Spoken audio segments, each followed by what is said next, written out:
Bom dia, meus queridos, e a paz do Senhor Jesus seja abundante em vossas vidas, amém? Eu sou o irmão Roberto.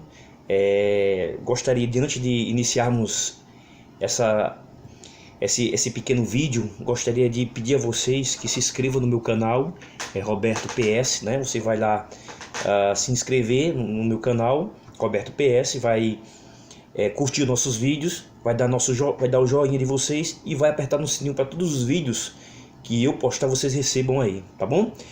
Bom, meus queridos, mas nesta manhã eu quero falar a respeito de dízimo no Novo Testamento, tá certo?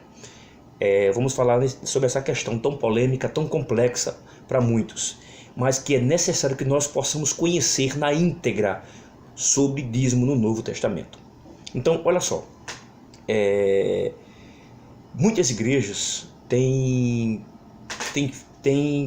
tornado o dízimo como um ato obrigatório para que você, eu e tantos outros dizimem 10% do que ganhamos, tá certo? Então eu já ouvi e vi e conheço pessoas, líderes, que dizem o seguinte: não, se você não dizimar 10% do que você ganha, você não vai prosperar financeiramente. Se você não der 10% do que você ganha, Deus não vai abençoar a tua vida financeira. Se você não der 10% do que você ganha, você não vai ser próspero. Vai ser próspero na sua vida. Então, queridos, eu quero só para esclarecer para vocês o seguinte: nós cristãos que nos apegamos à graça do Senhor Jesus, nós não encontramos textos no Novo Testamento, nem contexto que defenda essa ideologia, essa doutrina de dízimo, tá? Nós não encontramos no Novo Testamento nenhum respaldo sobre essa questão. Então, quando você ler de Mateus a Apocalipse, você não vai encontrar nem Jesus, nem os apóstolos, nem qualquer outro que seja fazendo apologia a dízimo.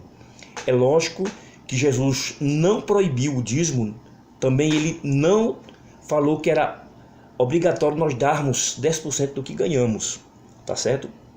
Então, a maioria dos líderes que implantam isso nas suas igrejas, e eles não esclarecem a verdade para o povo, deixa muitas pessoas alienadas sobre essa questão. Eu conheço pessoas que já chegaram até para mim dizer o seguinte: olha, esse mês eu não dizimei lá em casa, deu tudo errado. Esse mês quebrou isso, quebrou aquilo outro, faltou isso, faltou aquilo outro, né? Então eu percebi que na mentalidade da pessoa que estava me falando isso, ela era uma pessoa ainda desprovida do conhecimento nesse sentido, tá certo?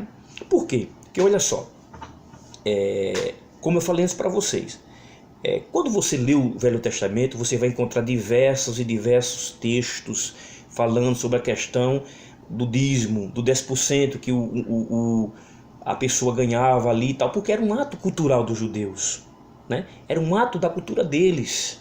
E eu não sou judeu, eu não vivo sob leis judaicas, eu vivo pela graça do Senhor Jesus, tá certo?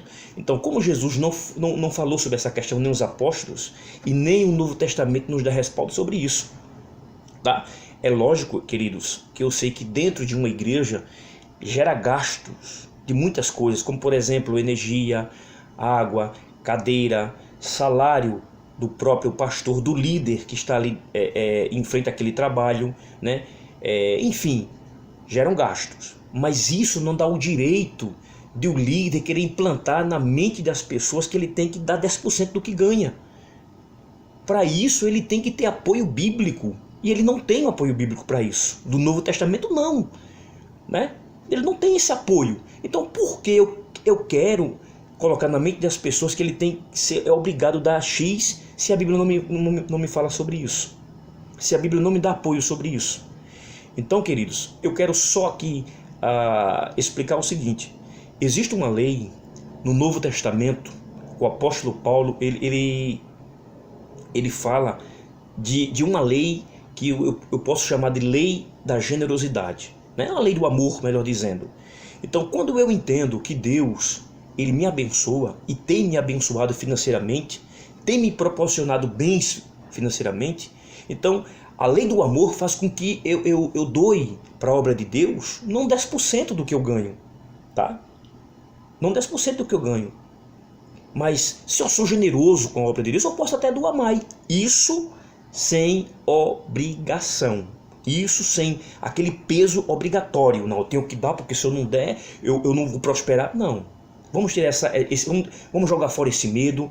Vamos jogar fora esse medo. Vamos começar a ser pessoas racionais, livres pensadores, para executar seu pensamento com muita inteligência.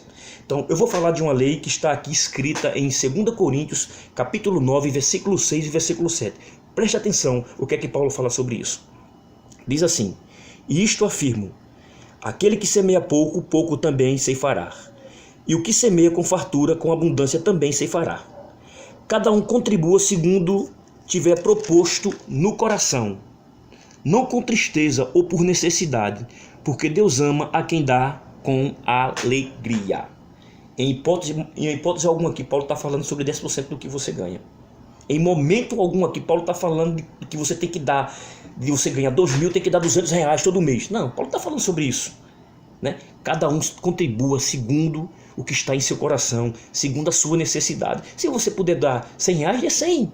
Se você puder dar 1.000, dê 1.000. Se você puder dar o que você quiser dar, dê o que você queira dar, mas dê com alegria e não com obrigação. Então, tiramos essa ideia de que o dízimo no Novo Testamento é obrigatório. Não, não é obrigatório. E tire da mente esse, se eu não dizimar, eu não vou prosperar. Se eu não dizimar, eu não vou prosperar financeiramente dentro da minha casa. Conversa. Isso é papo furado. Isso não tem nada a ver com o conselho bíblico. Não tem nada a ver. Porque se você prestar atenção, os homens mais prósperos do mundo e do Brasil não são dizimistas. São pessoas hiper inteligentes, tá? Que se disponibilizaram em querer estudar, em querer ganhar a vida financeiramente de forma trabalhosa, suando, dando duro, estudando para chegar onde chegaram, tá certo? Então, fica aí um recado para vocês. Abençoe a obra de Deus, seja um abençoador, um doador na obra de Deus, mas tire essa ideia dos 10% da sua cabeça. Dê segundo o que está posto em seu coração e sem obrigação, tá bom? Que Deus abençoe a todos e tudo de bom para vocês.